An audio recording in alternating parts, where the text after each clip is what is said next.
నమస్తే అండి. నేను మహిపాల్ చెరువు అంగన్వాడీ టీచర్ అండి. మా సూపర్వైజర్ మేడం గారు మధ్యాహ్నం 2 గంటలకి ఎమ్మెల్యే గారు మీటింగ్ పెట్టారమ్మా, తాడదాతరాగాల బిల్డింగ్ దగ్గర వెళ్ళండి అని చెప్పారండి. అయితే మేము అందరం కూడా 2 గంటలకు వెళ్ళాం సార్. అక్కడికి వెళ్ళే వరకు కూడా అసలు ఏం మీటింగో మాకు తెలియదండి. వెళ్ళాక వచ్చిన వాళ్ళు విష్ చేసామండి. విష్ చేయాల్సిన అవసరం ఏం లేదమ్మా, మేము మీలాంటి అంగన్వాడీ టీచర్లు అన్నారండి. అయితే ఎందుకైతే మీరు ఎప్పుడు చూడలేదని మిమ్మల్ని అని చెప్పామండి. చెప్తే మరి ఇక్కడ కాదండి దూరం అని చెప్పారండి. అయితే ఎందుకు వచ్చారంటే ఇలా వేరే యూనియన్ పెడుతున్నామమ్మా, మీ యూనియన్ సరిగ్గా పనులు చేయట్లేదు, మేమైతే చాలా బాగా చేస్తాము, దీంట్లోకి వస్తే బాగుంటుందని చెప్పారండి. లేదండి 19 సంవత్సరాలుగా నేను డ్యూటీ చేస్తున్నాను, సిఐటీలోనే ఉన్నానని చెప్పామండి. చెప్పినా కూడా చాలా బాగా చేస్తుంది, మేము పనులు చేస్తాం తప్ప పైకి ఏమి అనౌన్స్ చేయమేమో, ఇవన్నీ వచ్చిన పథకాలన్నీ కూడా మా వల్లే వచ్చినాయి, దీంట్లోకి వచ్చేసేయమని అడిగారండి. అయితే మేము ఇష్టపడలేదండి. తర్వాత కంటిన్యూ చేస్తారా ఫస్ట్ విష్ చేసామండి. మేము విష్ చేయాల్సిన అవసరం లేదమ్మా, మేము కూడా అంగన్వాడీ టీచర్లమే, మీలాంటి వాళ్ళమే అని చెప్పారండి.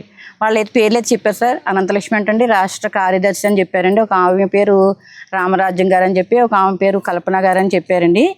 చెప్పిన దాకండి మా చాలా బాగుంటుందమ్మా యూనియన్, మా దాంట్లోని దీంట్లోకి వచ్చేసేయండి, సభ్యత్వం కూడా తక్కువ కట్టించుకుంటాం, మీ యూనియన్ సరిగ్గా పనిచేయట్లేదు, అన్నిటి మీద మేము బాగా చేస్తామని చెప్పారండి. కాదంటే మేము గత 19 సంవత్సరాలుగా నేను దీంట్లోనే ఉన్నానండి, సిఐటీలోనే, మాకు అన్ని బాగానే జరుగుతున్నాయి, మాకు ఏం ఫండ్స్ ఏమి కట్టించుకోవట్లేదని చెప్పామండి.